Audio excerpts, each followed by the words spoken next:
And welcome back to Blanket 4 Books, where you have Rachel as your host for the new moderator season of My Friends Read a Book, and I didn't. So I will be your moderator today, as I am knees deep, arms spaghetti in some insurance. I have some exams coming up. The only thing that I have absorbed this week is insurance, and I'm not going to waste anyone's time with listening to me talk about that. I can't even think anymore. I don't sleep anymore. I don't eat anymore. Just kidding. Yes, I do. But yes, Blanket Fort Books. What did we read this week? What did you read this week? Gabe and I read Verity by Colleen Hoover. Hoover. Still didn't rename my vacuum that, but want to. I mean, you're just stealing from a different vacuum brand. I know, but buy a Hoover vacuum. I don't want to buy a Hoover. I want to name my Bissell I get you one Hoover for Christmas. Okay. All right. Lit. I'm Whitney. Oh yeah, I'm Rachel, the moderator. I'm Gabe, board seat on Twitter. So, I'll kind of skip my normal what are you into this week, because as I said, I'm knees weak, arms spaghetti in insurance, and that's all I think about.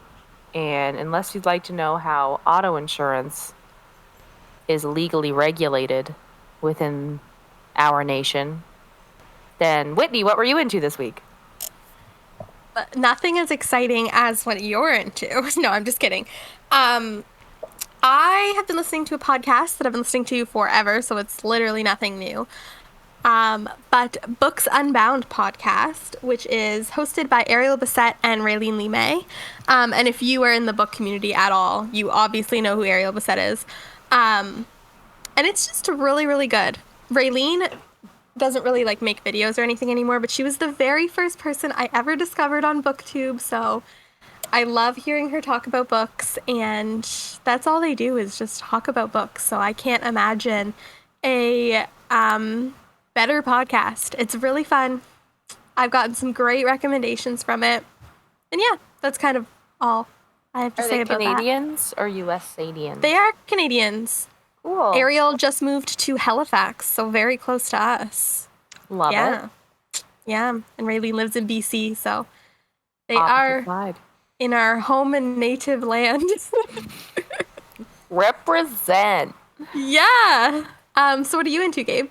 So I got a new video game that just came out. And it is a psychological horror game called The Medium. And it is so indescribably good, I think. Because it is psychological thriller. I'm so scared, I think. Well, the thing is, it's not that spooky, but the thing is, I'm not even that far into it because this is the first game that I've played or seen with my own eyeballs that's actually from the new PS5 and Xbox Series X generation. And those graphics somehow, this is running on my laptop, and I'm surprised it runs so smoothly. It's just so visually amazing to look at. I had to play the intro 5 times because I just wanted to see it again because I couldn't concentrate because I was looking at the visuals. And it's kind of like a throwback to older adventure games with environmental puzzles and a little inventory with items you have to combine to unlock shit. And then you also have because it's called The Medium, you have access to the spirit realm, and there's a weird gimmick where it kind of goes split screen and you get to see the same cinematic but from 2 perspectives. One, you're seeing what's taking place in the real world, and then on the other side you're seeing the main character interacting with a ghost in the spirit realm in the exact same place. So it's... You know what that reminds me of? What? That one game I think we all played separately but with you at the same time. Oh, I think I know what you're gonna say. Okay, the one that has Elliot Page in it. Yeah, that was Beyond Two Souls. Yes, thank you. Yeah, Like, yeah, it's similar. This one, it definitely actually, it kind of like the way that you play, like you walk around, it's like a third person perspective, very similar to like Beyond Two Souls and like those other like cinematic style games. This one, I think it's supposed to be like a mostly linear story. I don't think there's really like multiple branching paths or anything, but the thing that's throwing me, like I had to watch the intro so many times, not only because I wanted to look at it because it was pretty, but I also could not understand what was going on. And I still don't, and I'm like an hour into the game, and I think I need to like start over again because the way it explains everything, but none of the words click. It's so weird to describe. This was made by a team that I don't think English is their native language because they're from like where's this game studio from? They're from Poland. It seems very like kind of translated sometimes, and the dialogue, it's like you get a lot of monologues at info dumps, and I'm just like, what's happening? But atmospheric music, wonderful voice acting, amazing. Highly recommend. It's available for PC and Xbox Series X. What are you playing it on? My PC. Yeah. I'm going to have to probably give you an update on this one because I'm not far enough to have a fully formed opinion because it was just hard for me to interpret what was happening. I can't wait for an update on that. Yeah. I find video games they require so much more attention than I think people always give them credit for. Like, well, some. I don't think Call of Duty does. But no offense to those. Do people still play that? Oh, yes. Yeah. Cool. Unfortunately. Okay, so aside from that, I think that there's a lot of, like, at least the video games that Gabe plays, like, it's like reading, like, the biggest novel ever. Oh, true. Mm-hmm. Plus watching the longest movie ever. Yeah, Plus, that's my fave. You have to make it work. I just, like, so much attention to details. Yeah, Whitney's is embarking on Dragon Age Inquisition, which is a 100-hour plus experience. Hopefully she finishes it. I'm praying. I will. I'm invested. Because it's an epic and you're going to love it. I loved Dragon Age 2, so and you speak more highly of Inquisition than that one, so I'm excited. Yeah. It's going to be good. Yeah. So. You guys read a book? We did. Yes. Was it long? Not really. No, it is 324 pages. Was it concise? Yes. Yeah. I don't know what I mean. I think I know what you mean. And the way I interpreted that question, I would say yes. Yeah, Okay. I think so. Right. So I'll start by reading the synopsis on Goodreads. I just skimmed it, and it kind of gives a lot away, but no spoilers. So Lowen Ashley, spelt Ashleigh, so you know she is a white woman. Yeah. Yeah, if your name's spelled that way, you should probably just do yourself a favor and change it. Yeah, that made me cringe. Is a struggling writer on the brink of financial ruin when she accepts the job offer of a lifetime. Jeremy Crawford, husband of best-selling author Verity Crawford, has hired Lowen to complete the remaining books in a successful series his injured wife is unable to finish. Lowen arrives at the Crawford home, ready to sort through years of Verity's notes and outlines, hoping to find enough material to get her started. What Lowen doesn't expect to uncover in the chaotic office is an unfinished autobiography Verity never intended for anyone to read. Page after page of bone-chilling admissions, including Verity's recollection of what happened the day her daughter died. Lowen decides to keep the manuscript hidden from Jeremy, knowing its contents would devastate the already grieving father. But as Lowen's feelings for Jeremy begin to intensify, she recognizes all the ways she could benefit if he were to read his wife's words.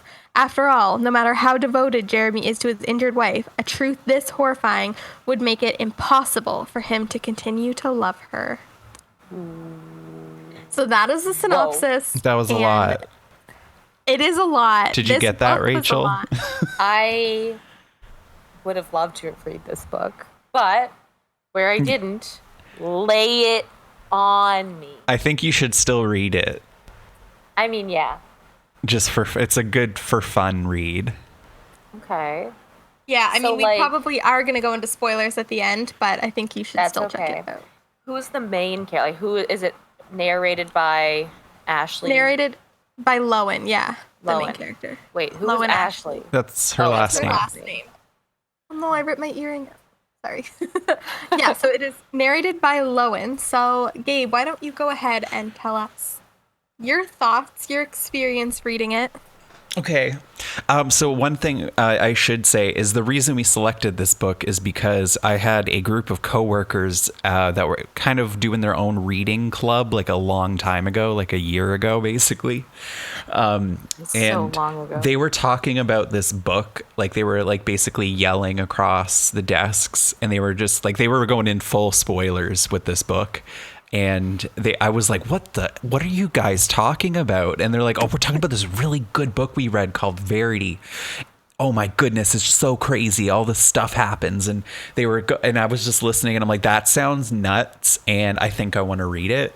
And they were like, oh my gosh, you should read it. It's so good. And I'm like, okay, I'll do it. And then a year later, we were looking for books to read for this podcast. And I was like, you know what book I've been curious about is this one. And overall, after finishing it, am I glad I read it? Yes, absolutely I am. Was it good? That is debatable. Crickets.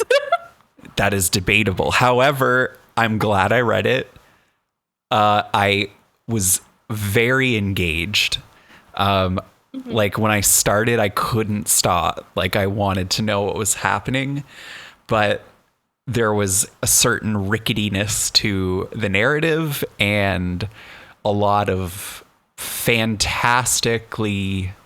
The writing quality was good in such a way that I was like reading a screenplay that was successful, but I never felt like I was reading like anything better than a middle of the road, soapy sort of Netflix original deep dive material. Like it basically felt like a limited series that would do poorly on television. Yeah. Yeah. Like kind of a Sharp Objects or Big Little Lies type thing, but like not that good. Yeah. And the language was just very dry and to the point and not very vibrant, but just as like a sequence of events, it was engaging. I'm going to edit that. Yeah, I'm just going to piggyback off that real quick before you move on. Yeah. But, oh my God, I just sounded like I was in a business meeting. But I have read several of Colleen Hoover's books. She used to Several? be... Yeah. I thought you she just used to read be like one. I read two. Oh, couple. okay. So she used to be very, very popular in the book community with her romance. This is her first thriller. Oh, really? Yeah. I didn't know that. So she is primarily a new adult, which is like early 20s, romance writer. So it's basically like young adult romance, but with sex scenes. And so I read Ugly Love and I read Maybe Someday, like back in like 2014 or whatever. And I did not like either of them. Mainly, well, the romances were toxic and gross, but mainly because of the writing style. It's very much the same. This came out in 2018, and I don't think her writing style has improved too much since her earlier works, unfortunately. This was also like independently published and written. It wasn't like contracted like her other works are.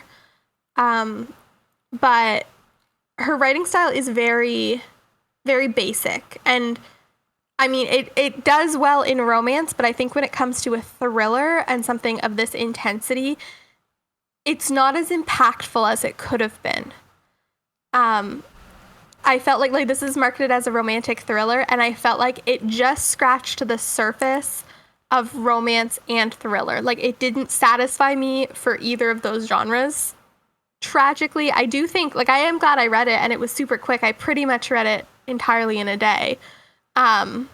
So it does hook you, but I think if you are new to the thriller genre, I would steer you in a different direction, if that makes sense. Yeah, because you know what? Like, I'll be honest, I was engaged for the journey, but the destination. Yeah. I'm not going to spoil it, but Well, we will go into spoilers in a little later in the episode, but yeah, like there's really not much to say about that. But anyway, like it doesn't turn out fully, but it's steamy, a little, almost a little too steamy, to the point of tedium. Yeah. Yes, I fully agree. So I read a lot of romance. I love me some romance novels. This definitely isn't the flavor that I like. And the sex scenes I thought were uncomfortable at best. Well, I think they were supposed to be, and they accomplished. But even the ones like between like the actual romance, like Lowen and Jeremy, even those near the end, I was like, can we not?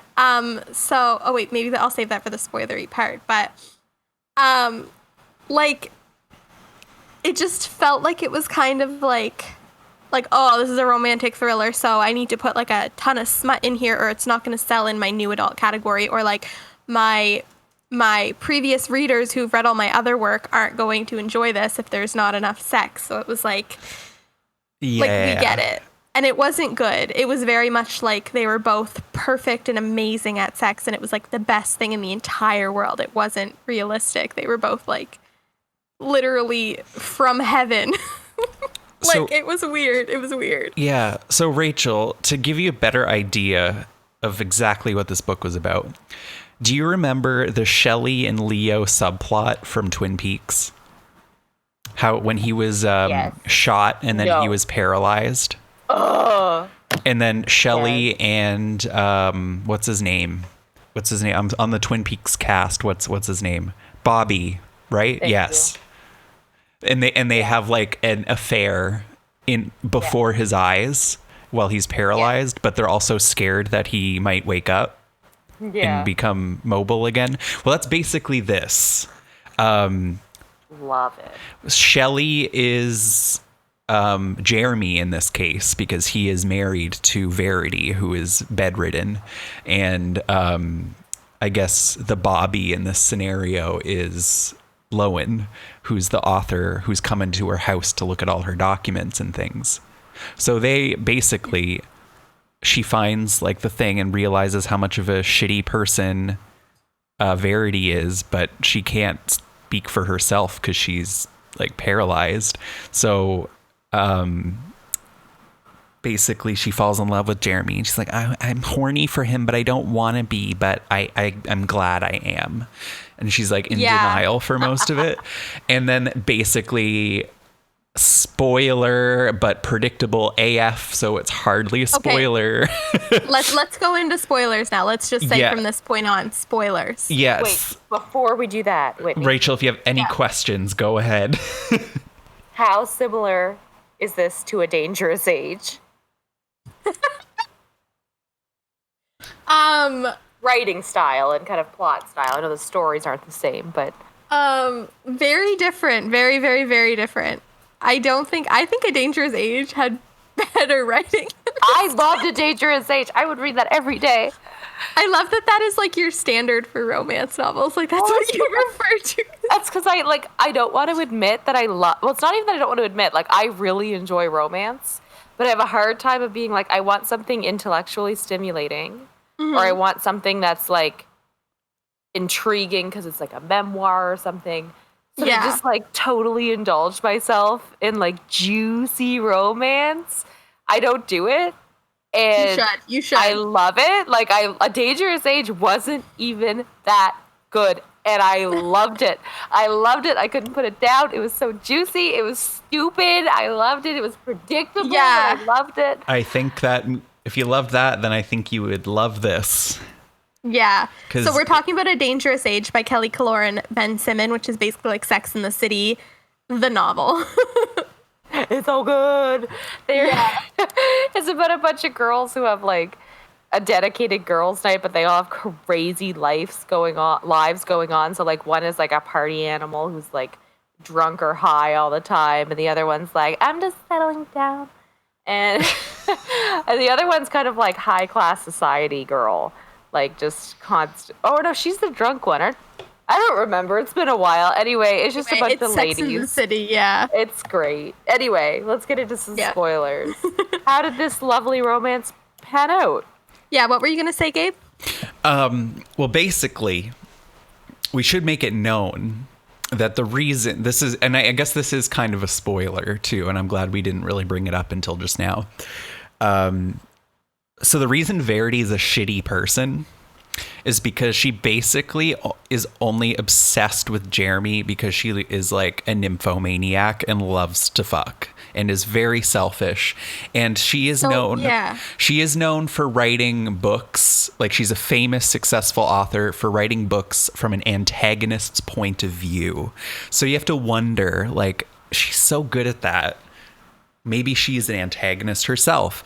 So, she finds the manuscript and it basically details, it's an autobiography, quote unquote, but it's written like its own separate thriller novel. So this whole book, it's kind of a book within a book situation. It's kind of like Nocturnal Animals even, where it's like going between that story Verity's autobiography and also Lowen's experience of living in this house temporarily, of course, visiting this house with Verity, and then her husband dealing with like the fact that she can't help herself and all that stuff. Yeah. And so the reason she's shitty is because she's been basically manipulating Jeremy this whole time into thinking that she's like, she cares about him and their kids, but really she didn't want kids ever. And basically this whole time she's been thinking about ways to get rid of her kids, like have them killed. Yeah, so things like that. Yeah, so they had twin daughters, and they also currently have a little boy, which I don't think we mentioned. But so in this autobiography, she's talking about their twins, and the night that her and Jeremy got engaged was also the night that her twins were conceived. So she's like very mad, and she's like, oh my God, they took away the special day from me, and like Jeremy loves them so much. And he's like so excited to be a dad. And like, even when they're born, he's like, oh my God, he's giving them so much attention. He loves them more than me. And she's like very mad about that. There was even like some disturbing ways she tried to get rid of them before she gave birth to them. Mm-hmm. They were hard to read. I'm not going to lie. Yeah, those were very uncomfortable. Oh my God. Yeah. Oh, I'm just cringing thinking about it. But well, what were they? You can't just say that. Are you sure you want to know? I guess it's not that bad, but it'll give you exact idea. Okay. That's a coat hanger in her own bathroom. Mm-hmm. Oh, but I'm also thinking about the ways after they were born. Oh, I was talking about just when they're pregnant, when she's pregnant. Like, oh, I was thinking of after they're born, the things she did. Those I know. I hadn't even gotten to that point yet. Oh, God. I was working up to that. Oh, God. So, yeah. So not only did she try to get them out herself and failed, she and then won't give up when they're born. One of the twins had a scar on her cheek when she was born. And Jeremy's all worried about it. And then the doctor's like, oh, it can happen. But she's like, I knew it was from my coat hanger. And I was like, I don't know. Do you think that would actually happen? I don't know if I believed that. Yeah, I think that. Yeah, that can. If you created the placenta enough, would you think that it would just break it? Yeah, like wouldn't that mess things up even worse if you got that far? Well, I'm pretty sure if an attempted abortion can go wrong, that the child can come out with some issues. Okay. I don't know. I'm not a scientist. I guess I'd rather not think about that for far too long. But that was what the book said, so that's what I'm going with. Yeah, sure. But yeah, after they're born, she has a dream that one of the twins, Harper, who is autistic, by the way, and I don't know if I loved the way that was portrayed. I loved the way it was portrayed because it was only mentioned, the only downside, quote unquote, to it was mentioned once, and then it was never brought up again, even by her own mother. And I'm like, oh man, this could have been an ableist tirade from this Wait, it was mom. mentioned a bunch of times. Well, it was, but it was never like the reason for. I think like, it kind of was, though, because it was mentioned a bunch, and then it was like her mom was like, well, Harper doesn't have any emotion. Like, it's hard for me to love her because she doesn't have any emotions. Well, I don't think she didn't blame it on that. She just thought that's how she was. And I mean, the way that she supposedly viewed other people, like it didn't seem like she was giving Harper any worse of a, I guess the opposite of a benefit of the doubt. I don't know what you call that. I guess. Yeah. So she had a dream that Harper killed, I don't even know how to pronounce the other name. Is it just Chasten? Yeah. That's a weird name. Anyway. She had a dream that Harper tried to kill Chasten. So ever since that moment, she was like, oh, she fell in love with Chasten and finally felt love towards her, but was like, hated Harper and like went to her room and tried to kill her. I guess to get into the rest of the book, we have to say. So she tried to make her baby throw up, and she was going to say she choked on her own vomit in her sleep. And this is like an infant. Like, it was so disturbing. So disturbing. And she would constantly be talking about, it didn't work. But she would constantly be talking about Chasten and how proud she was and how much she loved her. And like Jeremy would notice and be like, you never talk about Harper. And it was like a thing because like for years she held a grudge against her infant baby because she had a dream that she tried to kill her other daughter. Yeah. Like, it was fucked. And then, so Chasten tragically dies. She's at a sleepover and she's deathly allergic to peanuts and goes into anaphylactic shock and dies in her sleep. And that is the reason they're giving, but Verity does not believe it and is like, Harper killed her, clearly. Like, I had a premonition. It was Harper. It was a clever murder, she said. Yeah. She's like, I knew it. Like, Harper knew that Chasten was allergic to peanuts. Like, she did this. And so she's like holding this grudge against her because she thinks that she killed her other daughter. Yeah. They have a son at this point too, who she like also doesn't really care about. Why do they keep having kids? Because Jeremy wants them. And he's like the best dad. Verity appreciated how he treated her while she was pregnant because his love for the child inside of her would also sort of translate over to her.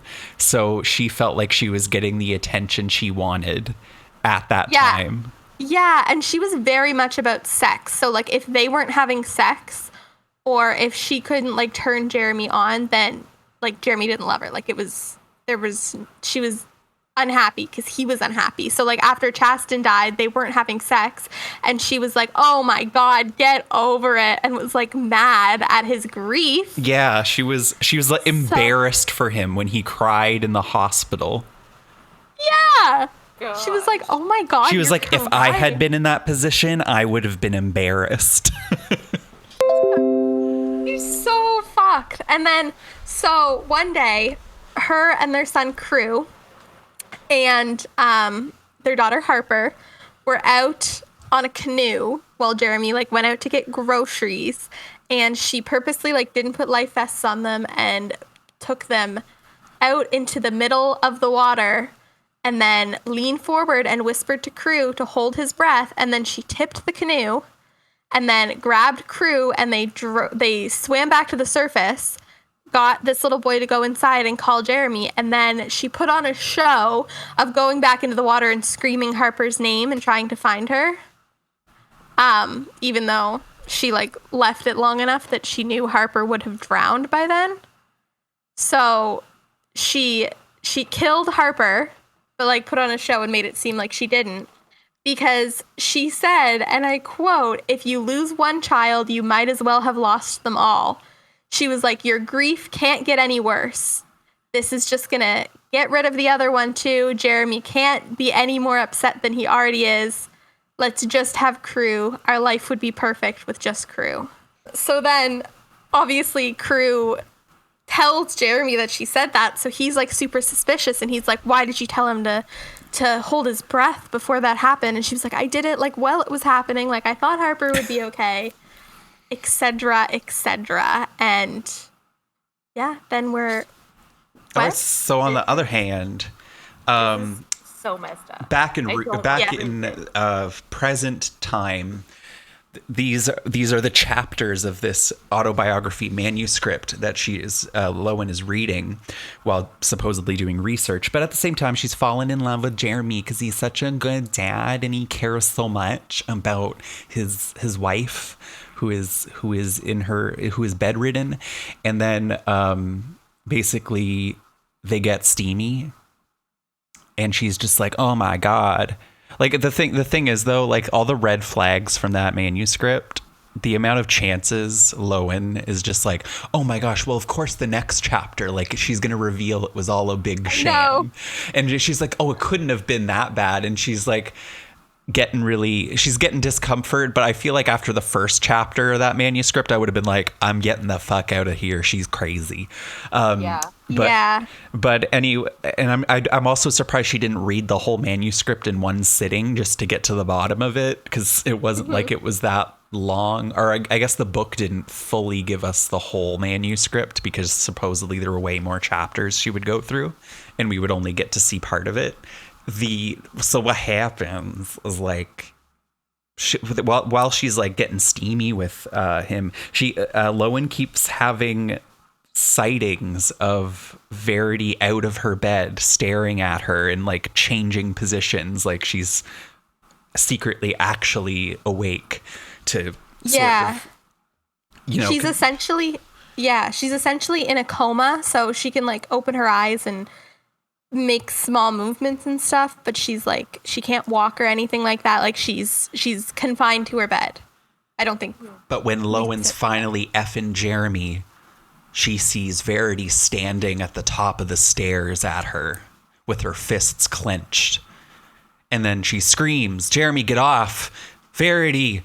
And then Verity's gone. And then he's like, what? And then he goes to check on her and she's still in her bed. So Lowen's like, am I losing my mind? Am I exhausted in seeing things? So then things continue, and Lowen is like going up to Verity being like, you're a effing C word. I'm going to F your husband in your bed, to see if she can get a reaction, to see if she's faking her bedriddenness. But she doesn't react. So she keeps reading the manuscript, and she keeps plowing Jeremy in the same house, hiding it from the son Crew, who is just kicking her around. But the thing is he says that mommy tells him things by accident, so it's a little suspicious. Is he just making that up, or is she secretly talking to him when no one's around? There's like a nurse coming to the home every day, and obviously it seems like Jeremy's being honest, and he's not like in on this hoax or anything. He's taking care of her and changing her when she pees her pants. So, what's the deal? Do we? And this is where the book takes a turn. Oh my God! Yeah. So now we're getting to the ending, and this is the juiciest part. So I'm ready.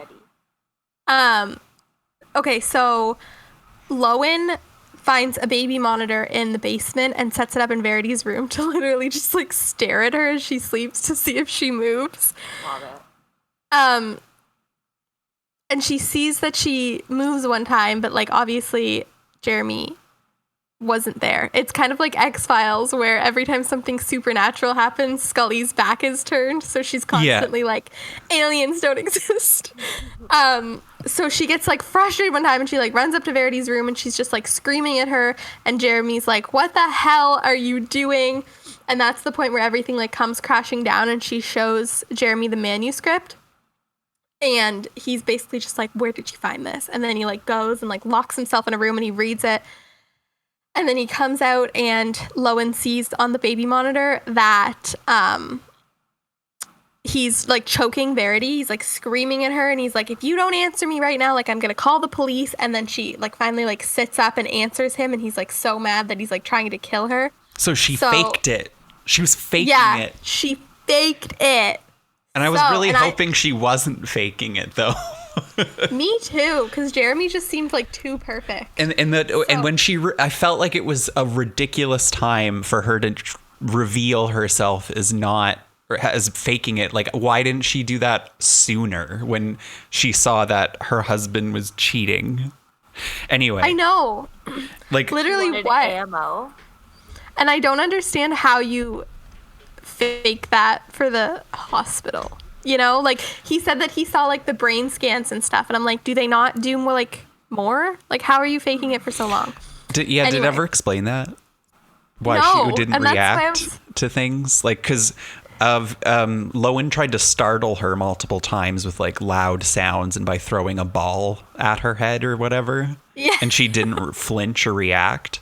So I'm like, when you called her the C word and said you were going to plow her husband, why wasn't she pissed enough to break out of it then if being threatened to be under arrest is going to wake her out of her coma?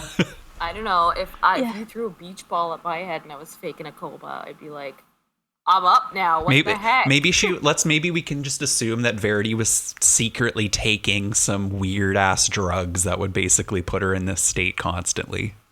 Maybe. Yeah, I mean, she was on a lot of medications, and if they were like unnecessary, maybe they had like opposite effects on her or something. Sounds kind of fun. Yeah, I'm down. I'll fake a coma. Give me some of what she's having. Yeah. So Lowen runs upstairs and he's like, you can't kill her, like you're gonna go to jail, think of Crew. And he's like help me, like she killed my daughter, like what do I do, help me figure this out. And then Lowen's just like standing there and then she's like, well, I mean, she had the right idea in her manuscript. You have to like make it look like she died in her sleep, like make her choke on her own vomit. And then that's as revenge. Yeah, that's what he did. He made her throw up and then like closed her mouth and nose until she choked and died. And then they made it. And she didn't get a chance to explain herself either. No, not at all. Nobody would let her. So then that happens. We jump I forgot a detail I wanted to talk about, but we jump 7 months into the future. And something that happened that had me very, very shook is, so in 7 months in the future, we find out now that Lowen is pregnant with Jeremy's child. And of course. They had sex before everything happened with Verity. And she wasn't on the pill and they didn't have condoms. And he was like, okay, I'll just pull out. But she like wouldn't let him when they were like doing the deed. And then after he left, it says like at the end of a chapter, she put her legs up on a pillow so what he put inside of her wouldn't fall out. And I was like, she really wanted a baby with this man. Yeah, no discussion though. She was just like, it's happening whether you want it to or not. And then just like, and it happened. So yeah, we jump ahead 7 months in the future. They move out of the house. She's like 7 months pregnant. They live somewhere else, but the house, they're trying to sell the house and they've gotten 2 offers on it. So they have to go back and clean it out. So that's what they're doing. Her and Jeremy and Crew are just vibing, cleaning out this house, shredding stuff. And then Crew's like, oh my God, wait, I forgot something, and ran up to Verity's room and comes back with a bunch of like pictures and stuff that he had drawn. And he was like, I forgot that mommy used to keep these in the floor. And then Lowen's like, what the fuck? So she goes upstairs and she finds like the floorboard that Crew didn't put back in place properly. And she opens it up and she finds a letter. And this is how the book ends. Well, kind of. But in this letter, she says that, and this is the twist that kind of got me, that she and Jeremy had gone out to lunch or dinner with their publisher, with her publisher, or agent or something. Anyway, some book person. And she had just published her first book from the antagonist's perspective. And she was worried that she was going to have a hard time continuing this in the future. So Jeremy wasn't listening. He was just playing on his phone. And the publisher was like, well, here's a good writing exercise to get you into the mindset. I want you to write diary entries about your own life, things that actually happened, but pretend you're the villain. And so make everything happen seem like you are the bad guy and you did awful things and you're thinking awful things. So, for example, in this situation right now, you're not bothered by Jeremy being on your phone. But in this writing exercise, you would be like, oh, my piece of shit husband is always on his phone and never listening to me, etc. Except it's worded nicer than that. So that's what she did. And that apparently is what this manuscript is a writing exercise, writing about her life and her traumas, but as though she's the villain, and that's how she coped. And Jeremy had apparently found the manuscript right after Harper's death and read about her trying to kill Harper. So he didn't let her explain then either. Was like, oh my God, you killed our daughter. So he put her in the passenger seat of his car, no seatbelt, hands and feet tied, drove straight into a tree, hit it on the passenger side, then moved her to the driver's seat when she was unconscious and had like swelling on the brain and stuff, and then walked home, assumed she would die, but she didn't. She was put into like a medically induced coma, and then when she came out of it, she faked like still being like still having brain damage, and that's where we are now. And that was what was in the letter that Lowen found. So she was like, what the fuck? Is this true? Is it not true? And Verity had apparently written it when Lowen was in the house because she was planning on just taking crew and like disappearing in the night to get away from Jeremy because she didn't know how to. And that was the letter. So we're kind of left being like, well, what is true and what is not? And Lowen's like freaking out, but she's also like, well, I don't know if I believe this because I think Verity is just fucking crazy. Whoa. And so it's open-ended.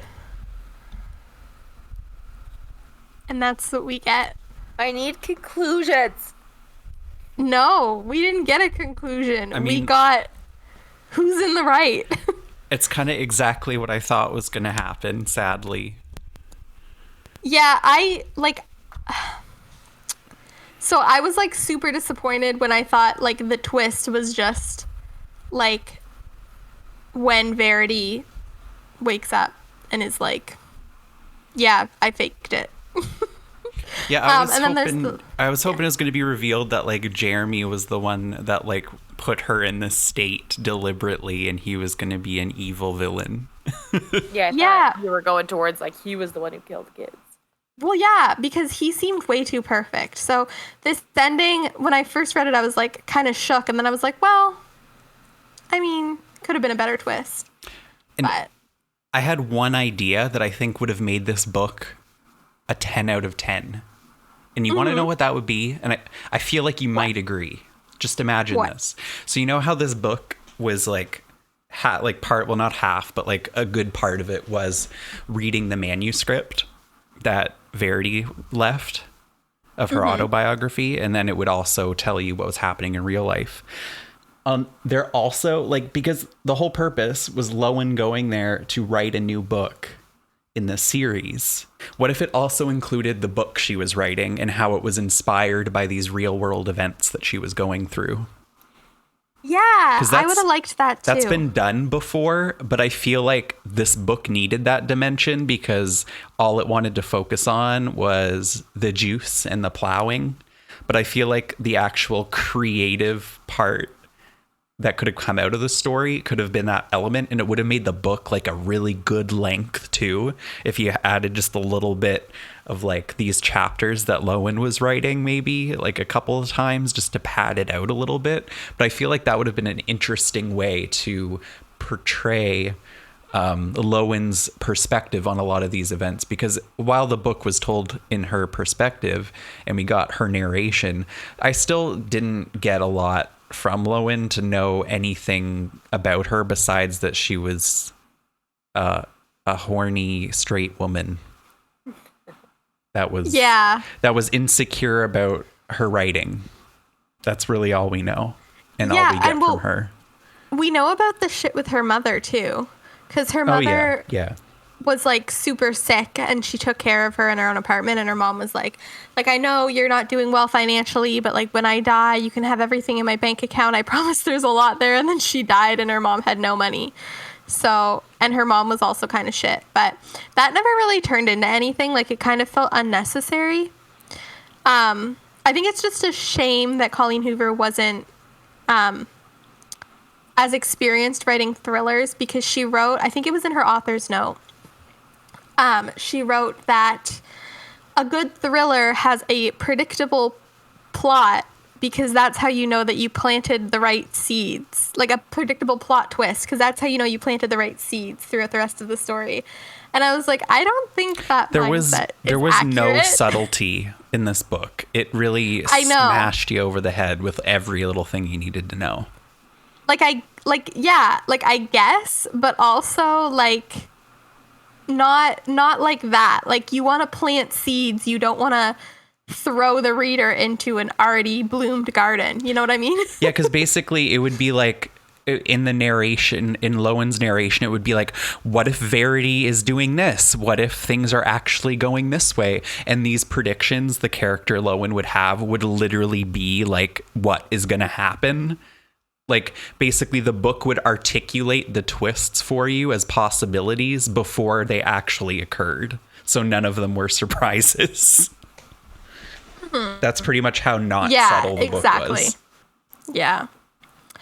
What would you rate it out of 5? I almost said out of 3. I'm glad I read it, but a 2.5. Yeah, I agree fully. Like, Me too. I'm just kidding. if she releases another thriller, will I read it? Like, I would be interested. Yeah, I think I would definitely read another thriller from her. I don't think I like ever want to read any more romance. If it was anything like this book and it was just a straight up romance, I don't know if I'd like that. The thing is too, she marketed this as being like completely different from any book she's ever written, and I guess it is because there's a thriller aspect, but it's like the exact same outline. Every single one of her female protagonists has like they have like an artsy, like specific thing that they're into. They're either writers, or she's done poets, musicians, and then they meet this guy who's like perfect and like takes them out of their shitty life, and then things aren't so perfect, something's revealed, and then a happy ending. Like, it's the exact same thing through all of her books. So, well, I think I can applaud her effort to do something very different. I don't think it was different enough. So, did I basically just read one of those romance books I roasted a few episodes ago? No, those are better. Really? Yeah. I want to read one of those with you. So what is the target audience of Verity by Colleen Hoover? I know you said it was a new adult category, but that's more specifically fans of what are going to read this? Twilight. I don't know. That's kind of... I don't know if I see the comparison. No. Cheesy. No, it's different. I think that someone... I feel like I'd recommend this book to my mom. I think the target demographic is someone who has read all of the cheesy kind of young adult romance and like old school, like 2014 new adult and young adult romance, and is curious about thrillers. I think that's who it's targeted towards. I don't think it's targeted towards someone like myself who has read a lot of romance and a lot of thrillers and knows like precisely what I like in both of those genres. Definitely not targeted toward me, but someone who's like curious about thrillers and is like into romance, maybe. I think I'd still point them in a different direction though. Yeah, and like it wasn't sexy enough. Like the description, all of the sex scenes, they weren't sexy. They were uncomfortable. So like as much as saturated as this book was in like being being graphic while also not being graphic, it was just like it was like reading, I don't know, an automated log of sex. It was just like, this happened and I sucked his cock. And I'm like, oh, okay. Literally, it was like that. It was like, it's the best. I give the best blowjobs and he receives the best blowjobs. Nothing a It was good like, fuck wouldn't fix. everyone's perfect. It's like, oh, gross. It's like and nothing my tits wouldn't fix in bed tonight. If I had breastfed, would Jeremy appreciate my tits this much? oh my God, yeah, that was a big thing too. She didn't want to get pregnant because she didn't want to ruin her body. She didn't want to breastfeed because she was like, he's never gonna lick my tits again if I breastfeed. She had a C-section, but she was like, I can't. Oh my God, she called it Jeremy's temple. She was like, I can't give birth because I can't ruin Jeremy's temple between my legs. Well, just remember, she was just doing this all as a writing exercise.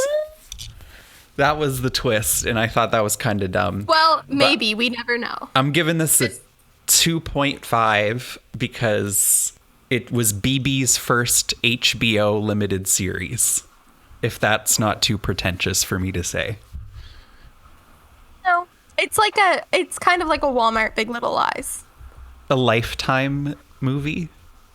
Yeah, although I think this would translate better on screen than it did on page. I would love to see...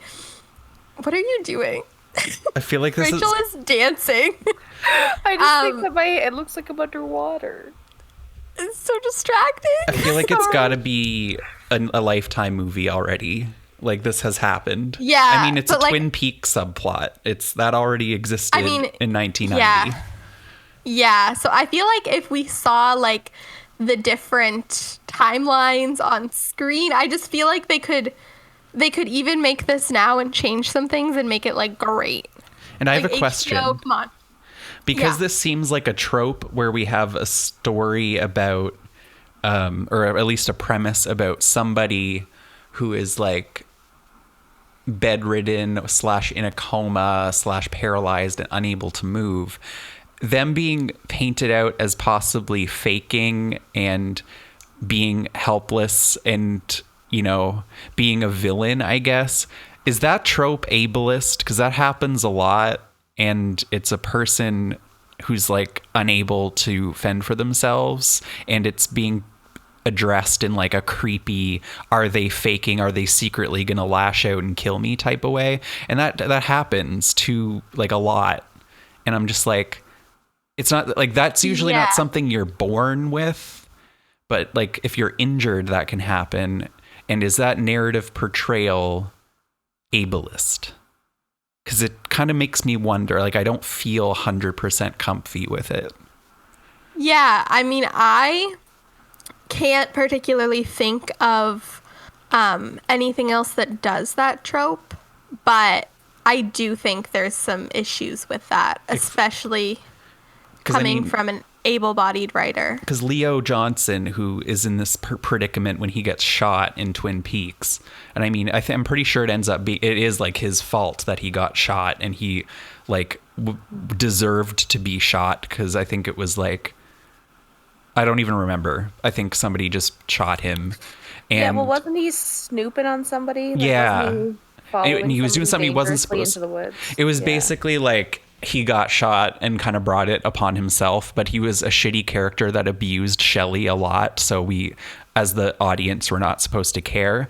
So when, like, Bobby and Shelley, when they're, like, having the affair right in front of his eyes as he's, like, in his chair and they're, like, throwing food at him and stuff, I'm like, I don't know. It was like that happened in 1990, and then this is happening now. And I feel like I've definitely seen that. Like, if you just think about horror movies where, like, the person is, like, unable to move or speak and they're creepy because of that. and they're like Yeah. the antagonist, and that's like the whole premise. That's got to be a thing. Like that's happened all the time, and I'm sure I could find a list. Yeah, it didn't Well, cross my mind, but now that you bring it up, yeah. I think she did better than like Jojo Moyes did with Me Before You, though. I don't know what that is. Oh, that's Jojo Moyes also writes romance, and it was a movie that came out with Sam Claflin and Emilia Clarke, where he was paralyzed from the neck down, and she was like his caregiver, and they ended up falling in love. But I'm gonna give a spoiler because it's shitty. Don't indulge in any of it. But he ended up killing himself because he would rather be dead than live that way, even though the whole story was supposed to be about him finding that's happiness not great. and accepting himself. Yeah, he was like, oh, I'm just gonna, like, even though he found love and he was like accepting his life and everything, he still killed himself because he was like, I can't be a disabled person. Wow. So Yeah, well, Could've been that. in this one, the disabled person was faking it, or was, I guess, I don't know. She was pretending to be ableist, I guess, in her manuscript because she was evil. So I don't know. Or was she? I don't know. Mystery. I think we'll need some input from the physically disabled community. Whitney, did you review? What did you rate? 2.5. You both. Oh, yeah, I said the same as you. I felt a 2.5. I felt like I gave The Alchemist a 2.5, but was leaning more towards a 2 on that one. And this is like a 2.5, leaning a little bit more towards a 3, but still a solid 2.5. I'm the other way. I'm leaning more towards a 2. This is like a 2.25 situation. Yeah. I wouldn't call it a 2.75, but I think... I don't know. It's so highly rated on Goodreads. I don't know if you noticed, but it has like a 4.33. No, it doesn't. Yes, it does. I'm expecting a 3.8. That's high. I didn't look. No. It's so high. I was shocked. No, wait. I'm mad. I'm actually pissed. I don't trust Goodreads anymore.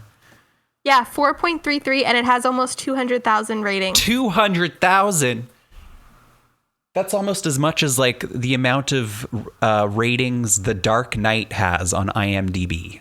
Oh, my phone just died. But a lot of people that I follow and respect too have given it 5 stars. What? And it just came out in 2018, so it's not like people were reading this in 2014 and then rating it high. It just came out like 2 years ago. Like that actually makes me mad. Yeah, I think it has to be people who aren't into thrillers, like, because you're very into like psychological thrillers in film and stuff and TV, and so am I, and also in books, so we're like well versed in the genre. Is this book considered a psychological thriller? Or no, it's a romance thriller, and that's all it is. Yeah, because this could have been a psychological thriller, but it didn't want to do that. No. well, I think it tries a little bit, because it tries to make Lowen like... Yeah, but then it turns into like, a CW show. Yeah, but the whole time, I think she wants to market it as a psychological thriller, but I don't think it is. I don't know. That was a novelized Lifetime movie. Yeah. 2.5. Oh my Rachel, God, you it gotta reminds read it me- though. Rachel, you It should read it. reminds me... Yeah. It reminds me so much of the Will Ferrell Lifetime movie I watched. It's like kind of the same thing. I love this. Okay, well, I think we've gone on long enough about this book. I could go on even longer because it's got a lot of nonsense. If you're looking for a fun, quick read and you're bored, this book is not expensive. Pick it up. Colleen Hoover's got tons of books. I'm sure she's doing financially well, so I don't have to go overboard with the promotion. But Oh, she's thriving. yeah, I would not recommend her older books, though. Unless you love toxic heterosexuality, then go for it. This book is also good if you like toxic heterosexuality. Yeah, if that's your favorite genre, then just like you just have a field day. You support the hell out of this author. But. Yeah, because I mean, that's Whitney. I thought that was your favorite genre, was toxic heterosexuality. Okay, you cannot slam the romance novels I read without having read them, because that's not what they are. I wasn't even thinking about that. I was thinking about like just your taste in television romances. I just like romance. A lot of the time they're heterosexual, even though I'm not. But, you know, And they're it also happens. always having some sort of problem they should go to therapy for. And you're just like, oh, we stan a independent queen that doesn't want to go to therapy. Never said that. I think every person on this earth should go to therapy. Unless Whitney it's has the... told me that a number of times. Oh, okay. Well, I believe Yeah, it. how dare you. But unless it's the girl from Ratched, the whatever No, her name I is. still think she should go to therapy. I think even if you're fully neurotypical, no mental illness, perfect family life, and you're just thriving, go to therapy. But I feel like her issues that she exhibited in that show was what made you so steamy. And you expressed Yes, that because indirectly. I need to go to therapy as well, and I have issues, but I still think it's hot, but she should go to therapy. Anyway, let's not call me out right now. But So we'll just say it to all the hot characters on television, the fictional characters. Just because you're hot does not mean you don't need therapy. yeah, agree. Even though that is a fictional message that doesn't apply to the real world. Love this episode. Anyway, Rachel, did you pick a question this week? Well, I did, but like I'm trying to find the words, but I feel like I have to go back to high school and take English class again to get my words right, but instead, I'm just going to struggle my way through it. So if you had to choose a character type in a romance/romance thriller, who would you choose? Like what type would you choose? Oh, like what? Like I don't want it to be like protagonist. Goodbye. Bye. This has been Blanket Fort Books. I loved that. Oh my gosh. Okay. Anyway, it doesn't have to be that specific, but like if you could like model yourself a character, not by any definitions of physical appearance or anything like that, but just your role in a story, what would you choose? My role personally, Yeah, like what would you want Whitney to not be my written love into? interest.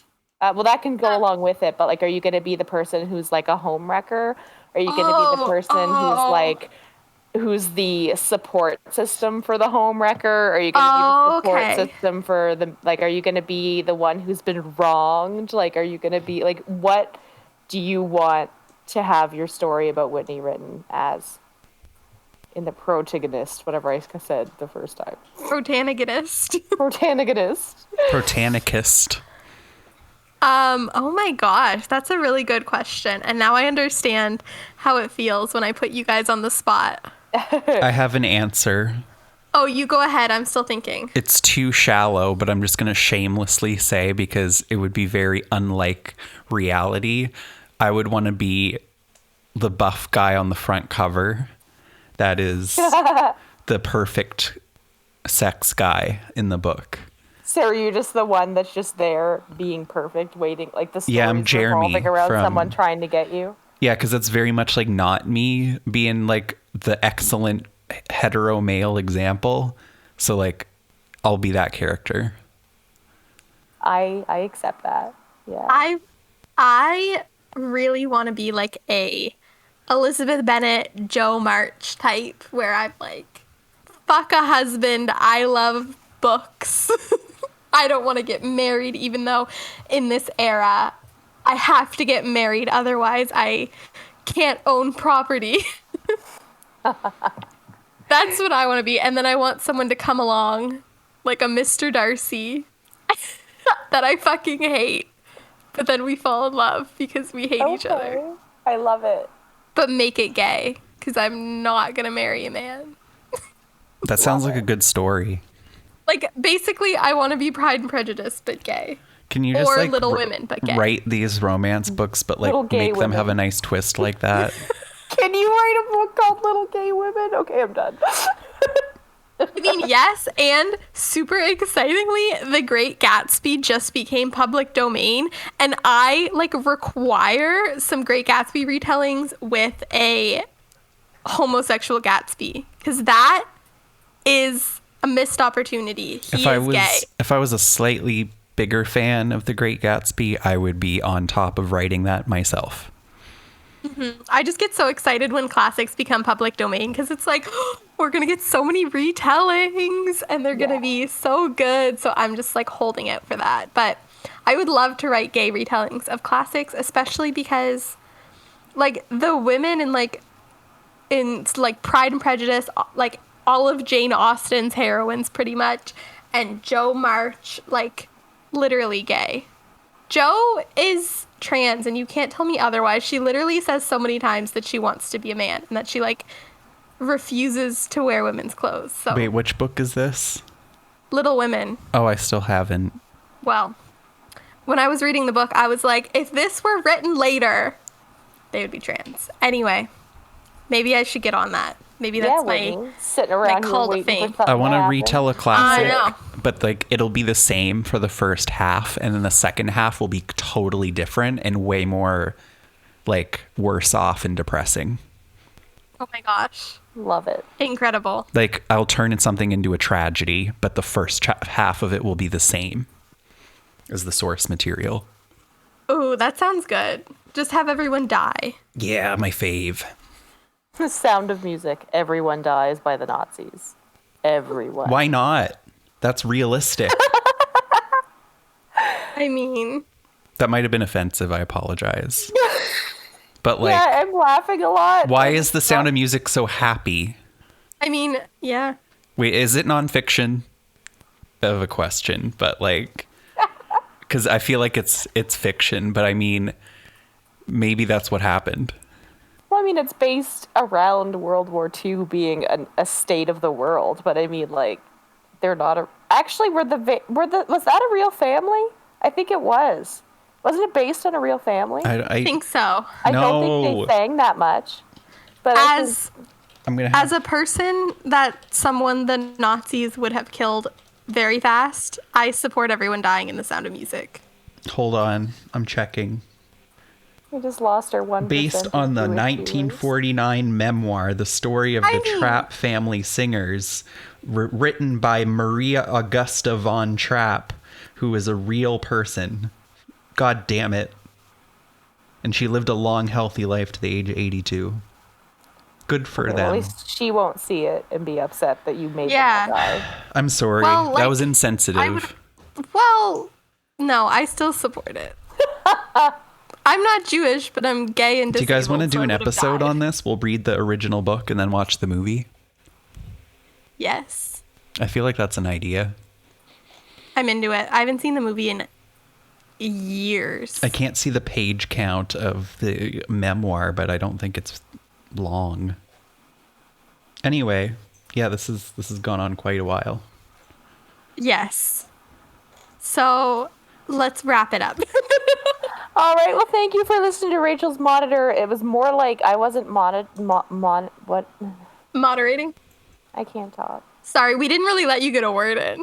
That's okay. I wanted to listen, but also I drank way too much espresso, and instead of being excited about everything, it made me sleepy. Oh, so you crashed. I crashed, but you told me a bedtime story, so Yes. a terrifying bedtime story. Can't wait. Anyway, I'm Rachel, also MC Hot Waffle. You can reach me at Abrams Records. I've never tweeted, ever. So I don't know why I promote this.